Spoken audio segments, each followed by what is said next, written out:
weekend. Although the same length of a weekend for most of us, but anyway, welcome to Maddie from NOFA. Thank you so much. Thanks for having me, everyone. We really appreciate you taking the time to hear from me and Joanna today about NOFA's budget request for the FY27 budget. For the record, Maddie Kempner, Policy and Organizing Director at NOFA Vermont. I want to once again thank the committee for your strong support of S60, the Farm and Forestry Operations Security Special Fund. I'm getting really good at saying that without messing it up. I hope you all are too.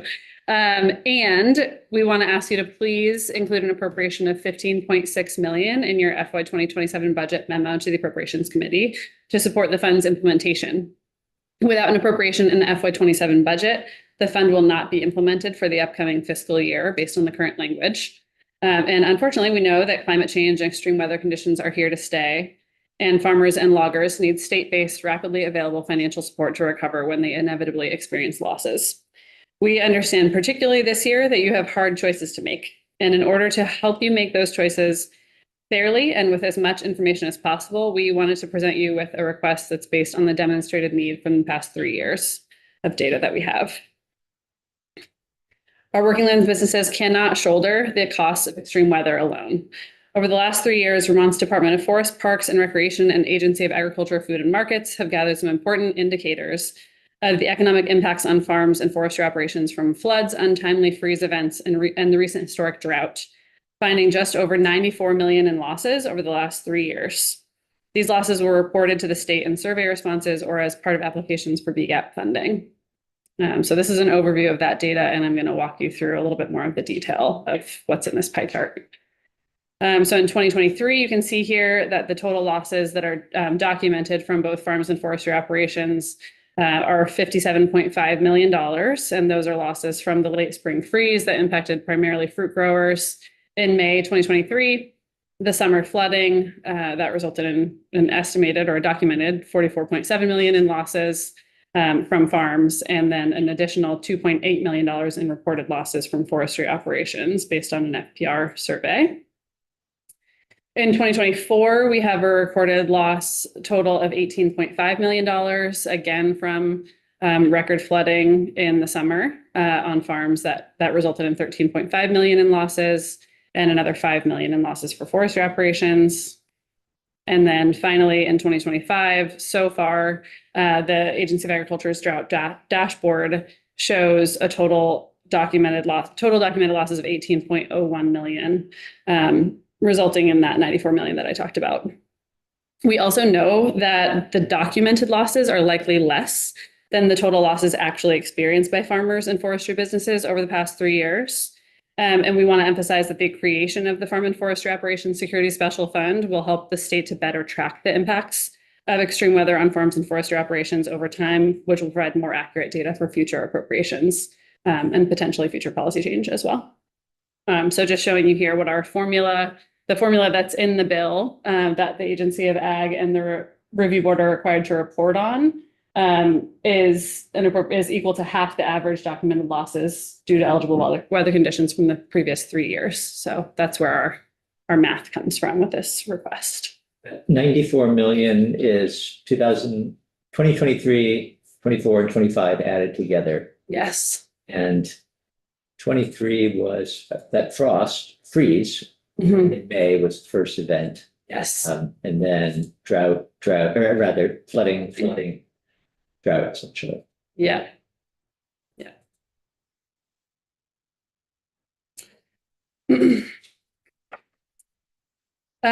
We want to really emphasize with regard to this request that investing in the viability of Vermont's working lands businesses is an investment in a significant economic activity in our state. You can see here in 2022, the sale of Vermont farm products alone totaled just over $1 billion. That $1 billion in farm gate sales was the foundation for $11.5 billion in total economic output when you account for food system-wide activity. Ensuring our farms can rebound when extreme weather hits is one thing we can do to protect not only the heart and culture of our state, but a substantial economic engine that creates jobs, circulates dollars in our local economies, and inspires young people to move here or to stay to make their living on the land, as you all know. And then finally, we really want to be clear that state funding is needed in order for the Farm and Forestry Operations Security Special Fund to achieve its goals. We know too well that federal funding to support our farms in times of disaster is not responsive nor reliable if available at all. The fact that the state is still waiting on millions appropriated by Congress in December 2024 is evidence of that. Farmers and loggers cannot afford to wait a full 3 years to receive relief when catastrophic weather hits. While federal funds are deeply needed, state-based appropriations for this fund are as much a buffer for our farmers as they are against the lethargic pace of federal support. Farmers are always responding to their environment, as many people on this committee know directly, often immediately and with great innovation. The state needs to respond to farmers who suffer loss in the same way to ensure our farms can continue to produce the food we all need. Again, please include $15.6 million for the Farm and Forestry Operations Security Special Fund in your FY27 budget memo to the Appropriations Committee. Thank you for your time and your commitment to our working lands and those who tend them. And I'm happy to answer any questions. Representative O'Brien. Should maybe you see this as a one-time, just sort of catch up on the previous 3 years? And then going forward, how would you always sort of tie it to that formula that you just showed us? So the formula that I mentioned, and I'm happy to go back to this slide actually, because it has language that's really similar to what's in the bill, is written into the current language of the bill as a report. So it's not directly tied to the appropriation since there's not actually an appropriation section in the bill. But the formula would be the same in theory going forward, that you would take the average of the previous 3 years of documented losses divided by 2. That's the formula that's currently written in the bill as to be reported on, at least by the agency and the review board. You take the previous 3 years and divide by 2? You take the previous 3 years average across those, which is on this screen you see here, 33.34 million, and then divide by 2. And the reason for dividing by 2 is that the payments for individual applications are up to 50% of otherwise uninsured or uncovered losses. So the fund is intended to cover up to half of the actual losses that the folks who would benefit from this fund would experience. Right, I get that. I'm just trying to figure out, say, this summer, we have another drought.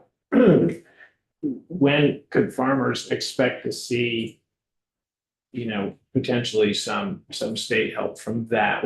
Once you do this, would it catch up and be a yearly thing, or would you always do sort of a 3-year like this is? And then it would be an annual appropriation based on the 3 years immediately prior. With regard to the question about this summer, that could be either addressed by the appropriation that goes into this fund for the upcoming fiscal year, starting on July 1st, theoretically, or it could be addressed, regularly through a BAA appropriation as well, if there are extenuating circumstances, or, this is kind of the best formula that we could come up with that I think is a starting point, based on what we've experienced in recent years, but it's not necessarily perfect. And it's not to say that it won't necessarily change over time, because extreme weather is incredibly unpredictable. Unfortunately, we've seen over the last 3 years, it's consistent in being costly to farms, but this is sort of the best estimate that we could come up with to try to address the need that we know is there. So it's always the previous 3 years. Yeah. So then, The idea is that every year there's an appropriation that's based on the 3 years immediately prior. Does that answer your question? yeah, I'm just trying to think then, for example, 2025 in 2028 would have 3 potential tranches dedicated to that, right? Because it's part of the formula.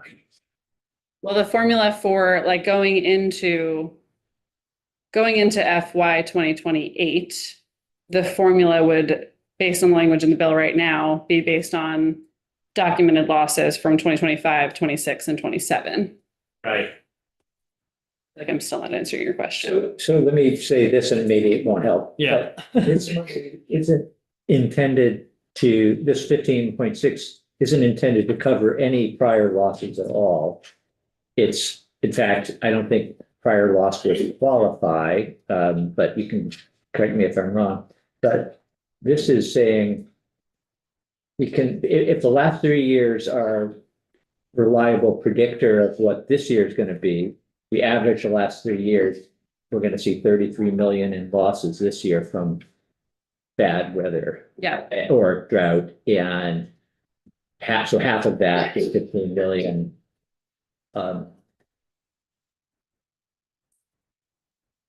it's intended to cover applications, the applications for losses going back for the prior year, but the formula is based on a longer time scale to account for variability year over year. So we don't want to necessarily just take the prior 1 year of losses as an indicator of what farms might deal with, because we know there are pretty significant fluctuations, like from 57.5 to 18 is kind of the range that we've been facing over the last 3 years. But the actual applications for the funds during a given time would be looking back 1 year. So this would almost cover the drought losses, the documented drought losses. Close. Yeah. Even though farmers. Although, yeah, Well, you're covering 50% of. So your 9 million would be, Right. it's 18, you're So going. you'd have some left over then. the other thing to consider with the drought in particular is that maple producers might, for example, have losses that are connected to the drought that are not known yet. And a lot of producers, even who reported their losses or who have not reported their losses through the agency's drought survey, might not actually know the amount of their losses at this point, because there's such a long tail when it comes to dairy producers who are having to buy in feed that they're not normally buying in. That's going all the way up to next spring. So the formula is also trying to account for some of those losses that are immediately known, but that lasts much longer after the actual weather event. Okay, so now I'm clear. But in this case, 23 and 24 farmers who suffered losses wouldn't get any. Based on the language in the bill, I don't believe that they could apply for funds for those losses. And hopefully the federal funds Hopefully the federal, will support those yeah, assets. for some of that. Yeah. That's 31 or 30 something. 31.5 is what the agency is supposed to be getting from the USDA. I don't mean to shame anybody, but I was a math teacher and I want to just Feel free. suggest take another look at the math there on the bottom line when we're offline. Okay, will do. Not sure it's exactly right. Okay. Should we move on to the second half of your request? Yeah, unless anybody else has questions about this one, happy to get Joanna up here. All right. You can do that.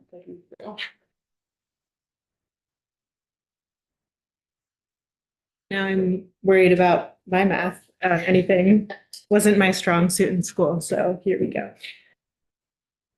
For the record, I'm Joanna Doran. I'm the local food access director with NOFA Vermont. Thank you for having us. And I'm here to talk with you about our request for $500,000 in the FY27 budget for our food security programs, Crop Cash Plus, and Farm Share, and to request that you include this request in your budget memo to the Appropriations Committee. So just for a refresher, because it doesn't hurt, a quick overview about these programs. Crop Cash doubles 3 Squares Vermont or SNAP benefits at farmers markets and can be used to purchase fruits and vegetables.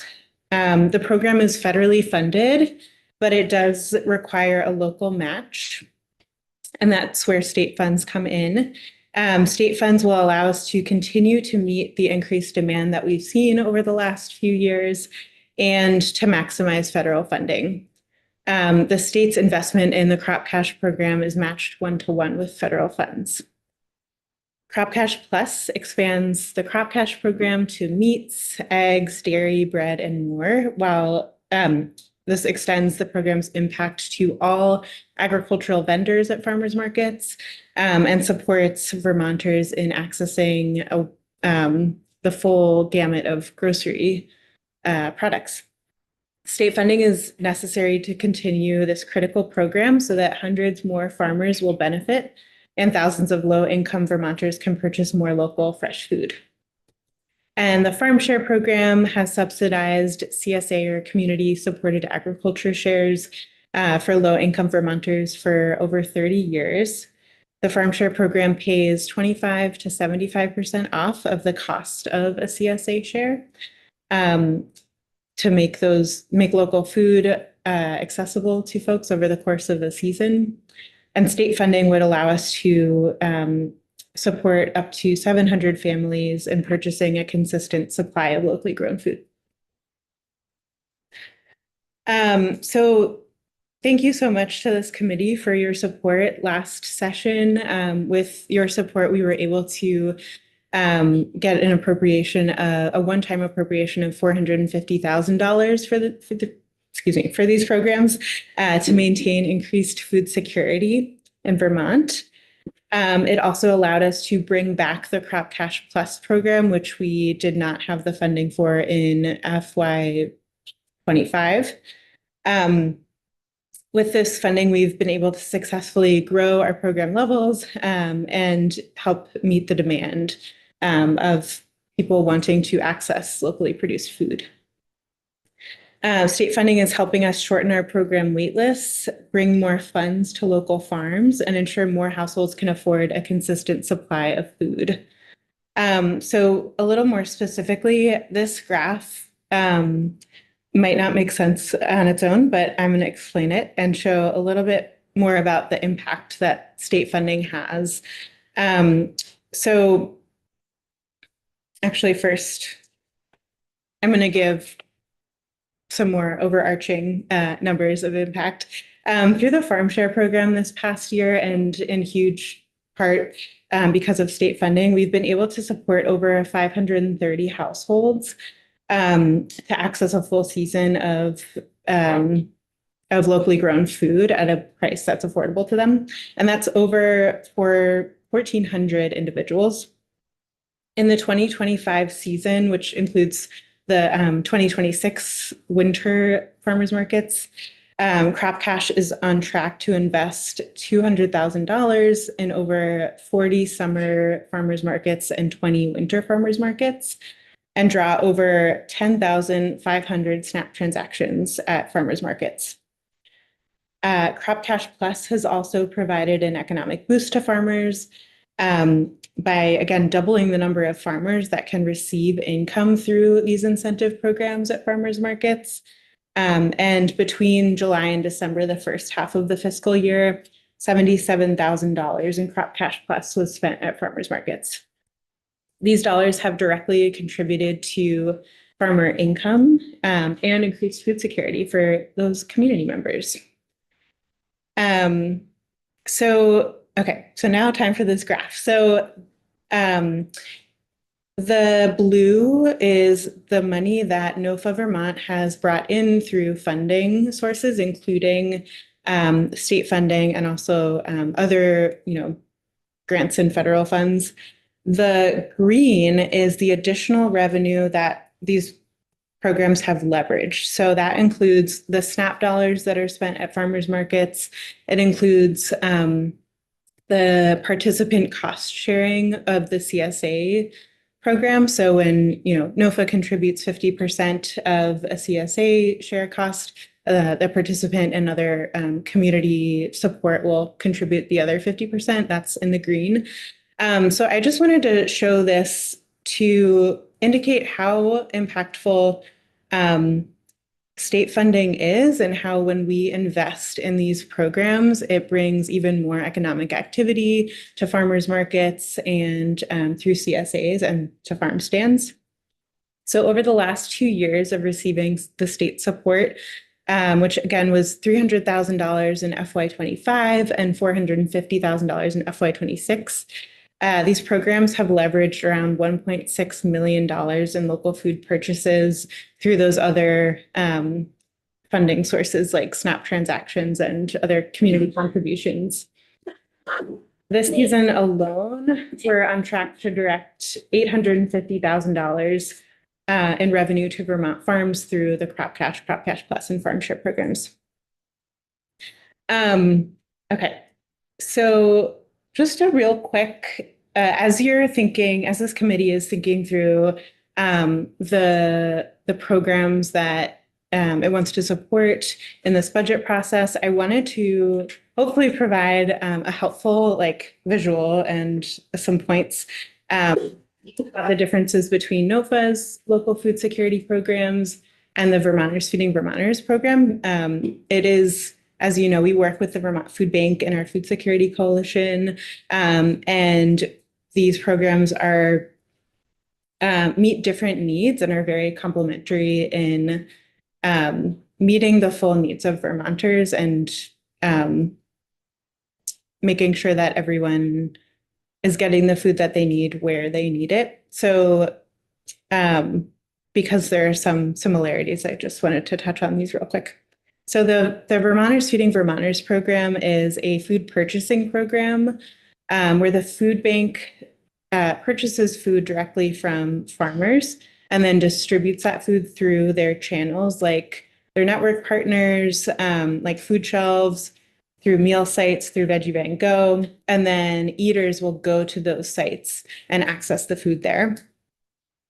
Crop Cash and Crop Cash Plus incentivize customers to go to a farmer's market, spend their SNAP dollars, and get those coupons to spend on farm products. And they will be purchasing those products directly with farmers.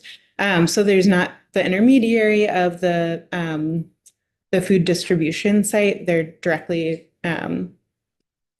doing a transaction with a farmer, and they're typically investing some of their own dollars in that transaction as well. So that's another difference. And then, of course, the Farm Share program is also direct with the farmer, but through a CSA. So I'm happy to go more into that if there's more questions, but I just wanted to draw that distinction between those programs and share, just reiterate that they are all incredibly important to our state's food security. They meet different needs for different people, and they occur in different types of locations, which may work for some people differently than others. Representative O'Brien. Given that, if I'm a farmer with a CSA program, and someone on SNAP comes to me, do I have to sort of opt in to the SNAP program in order to, say, use their EBT card to buy a CSA? Yeah, so SNAP is a program that retailers, and a farm could be a retailer, do opt into. At NOFA, we support, I provide some technical assistance to farms that want to become SNAP authorized. And then once they do that, a customer can use their SNAP dollars to spend on their portion of a CSA if they're participating in this program. So, And then presumably the farmer would inform them that NOFA would partially subsidize this CSA share? yeah, I would hope so at least. Yeah, they can let them know that they could apply for the Farm Share program, and then we could partially subsidize. So it's an application. It is an application, yeah, yeah.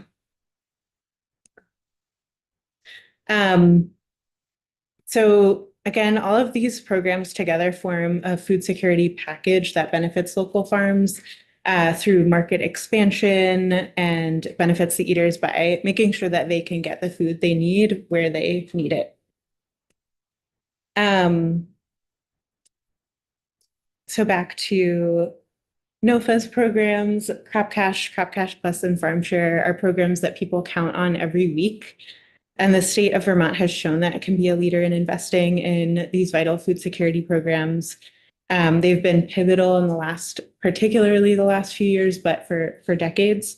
And the state can count on this investment in being used to create the best possible outcome for Vermonters and Vermont farmers. Food security can and should be achieved for everyone in Vermont. And at the same time, we can support our farmers in ensuring that they can get a profit from the food that they grow and that we all eat. Crop Cash Plus, and Farm Share are proven programs that help Vermont achieve both of these goals.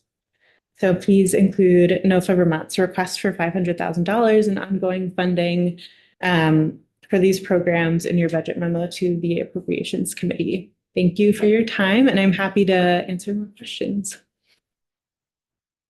Representative Brown. Just one more. In previous years, you've broken out sort of, let's say, of the 500, how much you sort of would like to target. Have you done that with this? Yeah, we do a sort of estimate of how they will be broken out, and it fluctuates throughout the year based on the demand of each program, how many people are applying for the farm share program, how many people are visiting farmers markets. And so what we had done for the FY26 appropriation was we estimated we would appropriate around $60,000 towards crop cash for those direct incentives, around 100,000 for crop cash plus, around 100,000 for farm share, and then some additional funds for outreach for printing the crop cash plus coupons, staff time, and then we provide some stipends for the farmers market managers to operate those programs. Yes, that's fine. And those numbers have, between the programs, the farm share, crop cash, and crop cash plus programs, those numbers have moved around a little bit. We've seen, I think, a little bit more demand in crop cash than what we expected or what we estimated, which is great. We love to see that people are using that program. So we've shifted a little bit of funds towards that, things like that. So it's a moving target.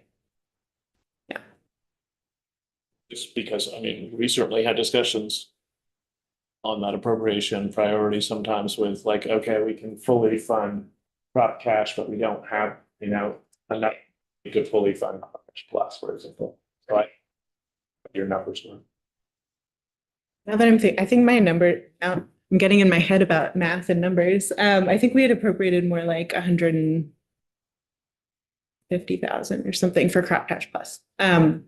I could get you the actual numbers. Thank you. The question I had, excuse me, was whether it ties to this is whether the governor's budget was funded 500,000 or any number. It's no, this is not in the governor's budget. Oh, Okay. Base or one time. Neither. Okay.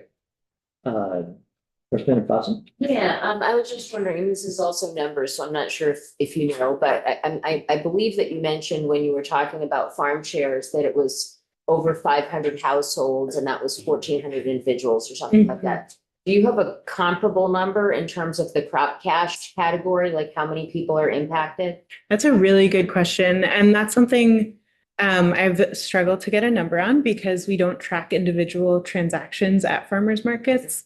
I do have the number of SNAP transactions that we see, Yeah, which that correlate to a crop cash transaction as well. yeah. That doesn't tell us unique individuals, but it's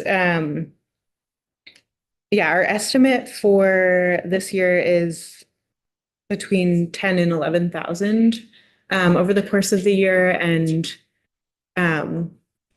we just don't have like an unique individuals number. Yeah. Other questions?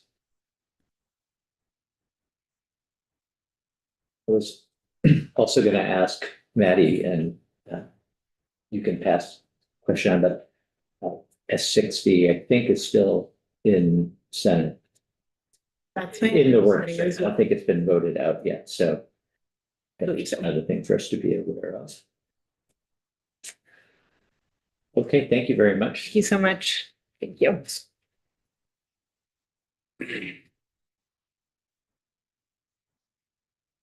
Okay, What we're including appropriations in Senate or I I believe it's in Senate Ag.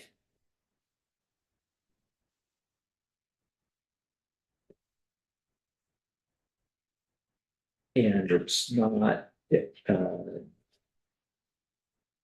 subject to a crossover deadline. Probably working on bills that need to get out of their committee before crossover, and then we'll turn their attention to this after.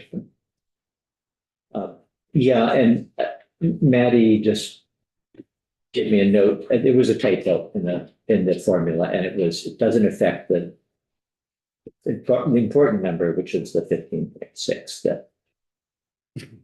Yeah, so. All right, so we've got a few minutes here just to talk amongst ourselves, and we've got testimony again at 2:00 and at 2:30, and then tomorrow we'll have a little more testimony on budget requests, but I think at that point we'll have heard, nothing will be coming that we haven't already had, some information about. The sort of the context here, of course, is that appropriations is sending all kinds of signals that there's not going to be a whole lot of funding available to do anything one time. Although we know that lurking in the background is the possibility of buying down the education fund tax rate. So yes, there might be funding available if collectively we agree that that any of these things should be a higher priority than taking a penny or half a penny or some fraction of a penny off of the tax rate. So that will be ultimately the calculation that people are making. And I don't have a list of them here, but if you think back of the requests that have come before us now, we've got the food bank. We just saw numbers up there. We have, That's the 2 million. yeah, and this 500. I think neither of which is in the governor's budget. There's funding for conservation districts, some of which is maybe all of which is in the governor's budget. There's proposal to stand up a new or to provide some money for navigators in light of cuts to Medicaid and SNAP. So that was, I think, 5.8 million. Rural lands. What was that, 5.8? What was that? Yeah. That was to train navigators to Council. make sure that those who are eligible for SNAP and Medicaid don't fall off because there's fewer, it's harder to stay enrolled. Okay. So that was 5.8. Is that in the governor's recommend or no? No. 4.95. Okay. Thank you for a voice just corrected me. And where is that where would it end up in the budget? Like an agency It would or? be, yeah. I think in human service, DCF. Yeah, Yeah. Amy Schulner. So the proposal is for all of the organizations to get the funding the way they normally would. So, because a lot of them already have grants and contracts. So it would run through various departments and divisions of the DHS if the appropriations committee agrees to that construct. So in other words, what they got last year, they'd get this year? Or what their So, base is? so in other words, they would, if they have already a grant or contract, they would get the amount that's in the big request for their organization added to whatever grant or contract they already have with the state. Do we have a letter or request, something that came in? I feel like we did. You have a handout from me as well as testimony from Ivy, Yeah. Enoch, and Bonnie. Okay. How did I get that number wrong? If the original number was higher, and then there was a question raised in the Human Services Committee, and we adjusted the amount to reflect the correct answer to that question. Then working lands is another major one. There is $1 million in the governor's recommended budget for that.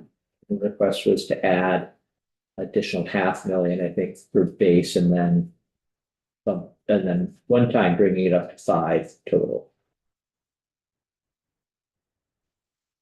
I think everything that I just mentioned is sitting in our budget folder. So if you have an interest in going in and digging in more. And then, as I said earlier, the agencies have pulled together or in the process of pulling together some information that we've requested that compares their staffing levels to a pre-pandemic number, just so we can see how has the agency staffing changed, and provided some context for new programming that they're handling, if that's the case. And then obviously dollars that are tied to that as well. And we would expect that over the course of last 7 or 8 years, dollars would have gone up even with flat staffing. So that'll be interesting to see. We have that information from FPR. Patricia circulated it. I've asked everybody to come in tomorrow at 9. That's about the only time that Commissioner Fitzko can join us to walk us through those numbers. And then we're still waiting, I think, to schedule the agency with the same to hear their response.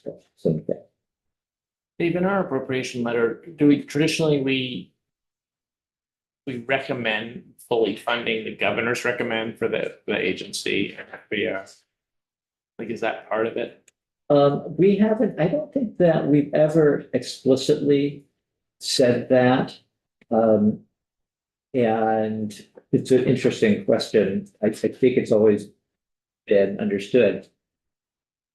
But we were asked to look at things differently this year. So I think that if that is our position, we should say so. Right.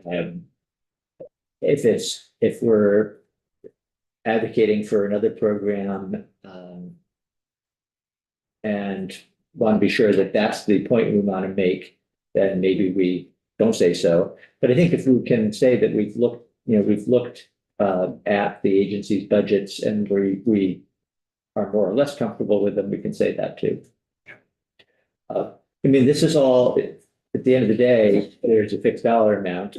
If we're somehow successful in putting more money into some of these programs, it would ultimately have to come from something in the governor's budget, because he's also budgeted, a balanced budget, which is what the House will have to do.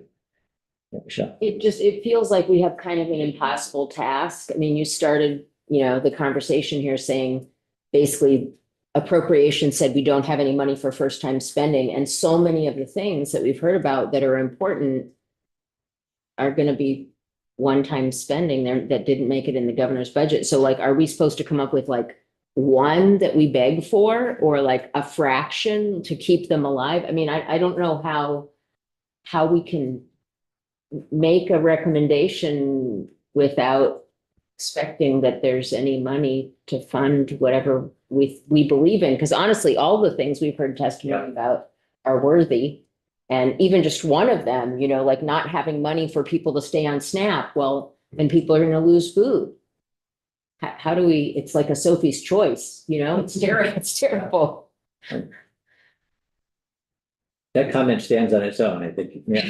Chet. Well, following that, really important. Is there anywhere where any of these state agencies have stood up and say, we should probably cut 10% of our, which may mean layoffs? Because like Rep. Osmond said, I mean, there's some of these tasks that are very important. If we have historically put food in front of almost anything for those who are in need, maybe I just reflecting on that.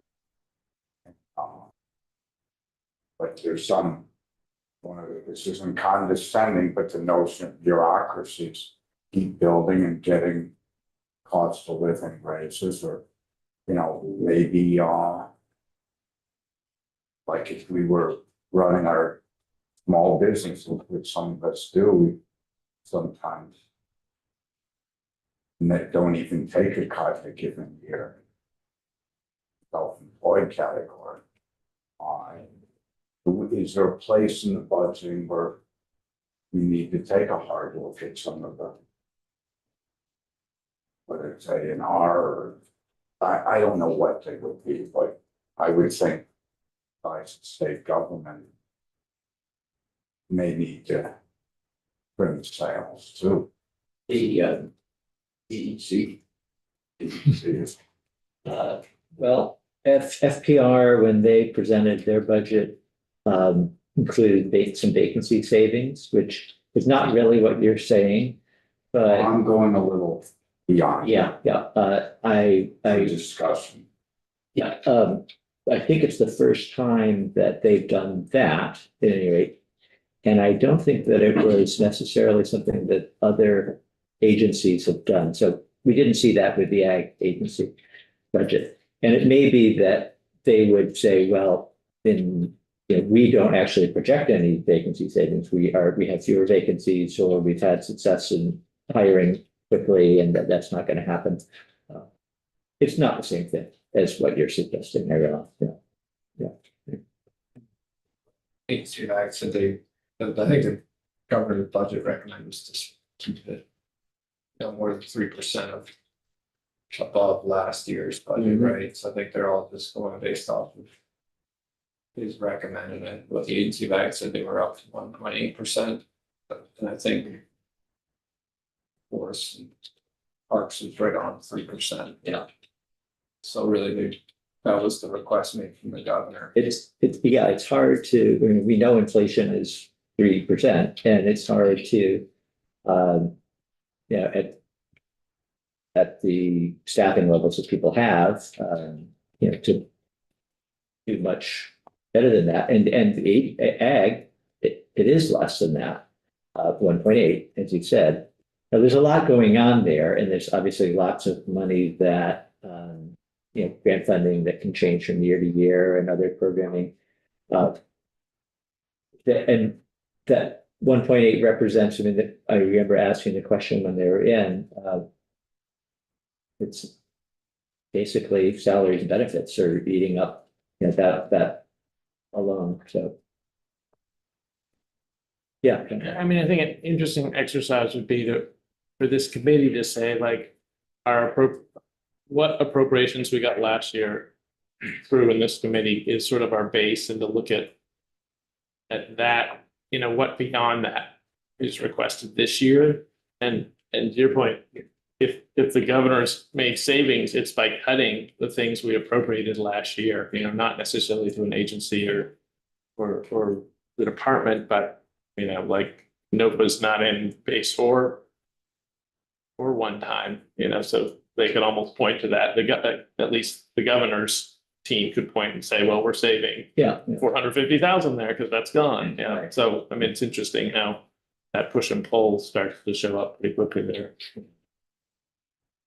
Yeah, it gets confusing very quickly because we look at, how does it compare to last year? How does it compare to the budget? How much is one time? How much is base? How much was base? So, it becomes a bit. Need a whiteboard. Yeah, we need a whiteboard. So, John. I'm gonna make a list of all these requests, so we can look at them all. And We always have trouble somehow pulling that list together. And that's why I said it's all there in our FY27 budget folder. So I'm going to suggest that people look at that. If anybody wants to volunteer to make a list. No, okay. Volunteering, I saw it. The request, and then send the governors, if anything. So you and Patricia can work on that, John. And in fact, we may have Last year's would be useful. we may have already gotten some help on that. I feel like somebody emailed me with a list. So how do we find our budget folder? So if you go to our webpage. Our webpage, Yeah, and then under other reports. Or, reports and resources. yeah, I think so. Wait, no, not that. Not that. Good to, Other documents. yeah, other documents. FY 27 budget, Under what? I'm sorry. under other documents, Yeah, FY 27 budget. other documents. Yeah, so right there. Oh, I see. What's under there? So if you, and you'll browse by line, We go down. Yep, date, bill, other documents. yeah, other documents, and then FY 27 budget. Not showing up here. Just as topics in agriculture budget adjustment request, is it under that? Let's see, where, yeah. Other documents. It's not, yours isn't scrolling. What day you want? It's defaulted to last session. Yeah. Does everybody see the other documents? tab? Yeah, I'm in it So you now. click on other documents. And then what do you see? It brings up. You're in last year, I think, Tom. Yeah, it keeps defaulting to that, Yeah, just for this. okay. Well, when we go offline, we can make sure everybody's got access to it. Yeah, Jen. Oh. I'm focusing on our food resiliency piece. It's not that I'm trying to get political here, but we as a body for the last, since COVID, have benefited from a lot of federal funding. Fast forward to last June, when great big beautiful bill was passed. That one of the startling challenges to our food resiliency, if I get this correct, were the rules to receive certain benefits, which did include SNAP, they did include Medicaid benefits. And which part of why, for instance, this navigator request was meant to help families. You know, I call it someone like me who doesn't know how to navigate, you know, application forms on the internet, which naturally. So we're assuming that a lot of those former eligible and needy recipients will likely get left behind and go more hungry or less housed. Which was sort of what stimulated the navigator request. That was. Yeah, so.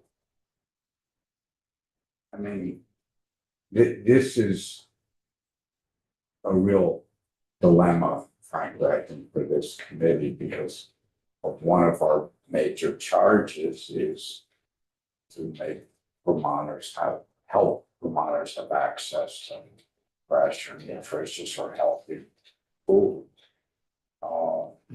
So it's really, I'm struggling here. You know, whether it's from the end of COVID, compounded by this more recent federal legislation. It's a big dilemma. So yeah, correct. So how you're bringing up the dilemma, you know, if it's a catch-22 between providing these programs and giving people, like, you know, Richard, he likes the term, giving people a hand up, right? And then and also decreasing tax burden, right? So that you have, I can think of many examples of people who are on the edge of poverty. And another raise in their property taxes is gonna put them over the line, you know, so it's like. There's that dilemma too, actually I get it. From all angles, where it's, I mean, that's the nature of the beast that we have to.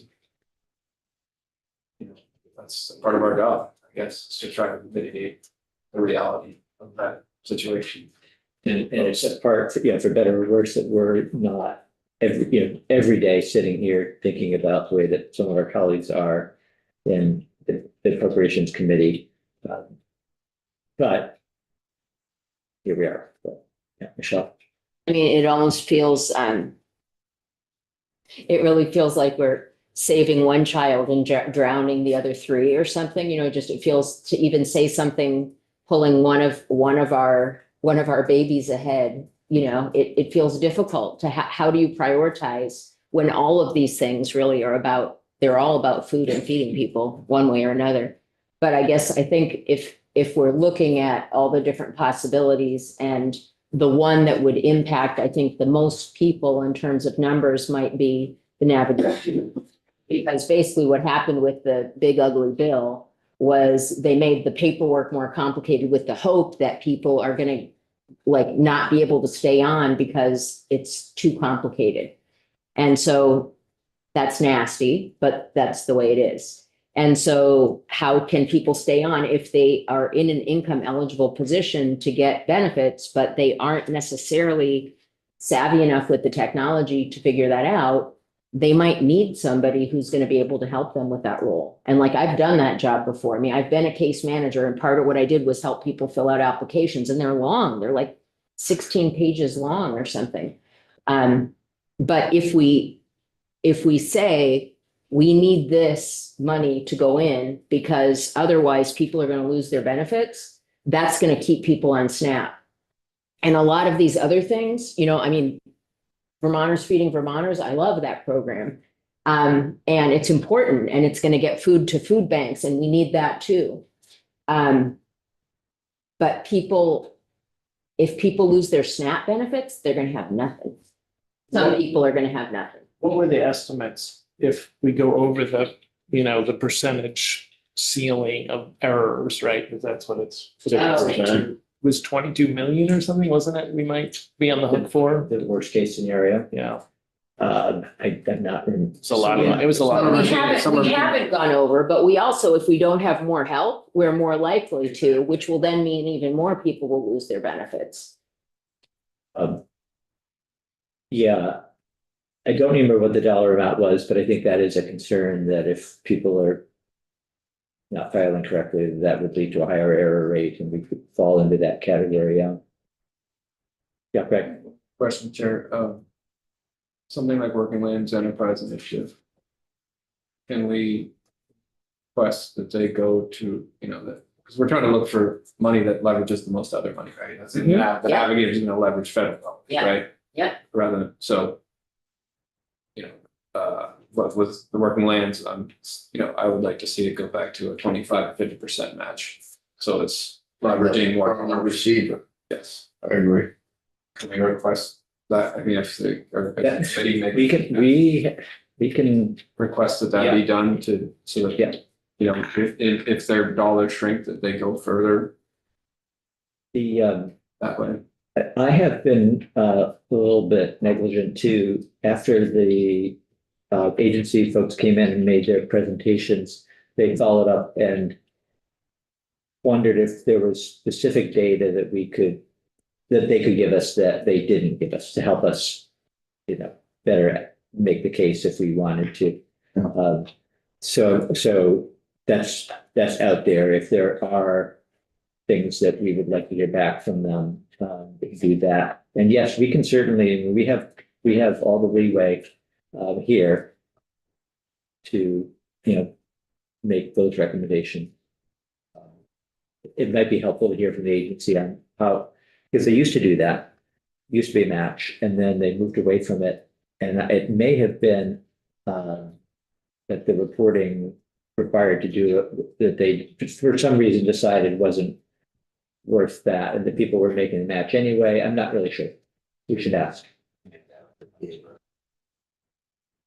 Why don't we'll have more time to talk about this later. Why don't we take 5 minutes? At 2:00, we've got Terry Bradshaw from Extension coming in to talk about Paraflock. So we'll take a little break here, and don't go too far.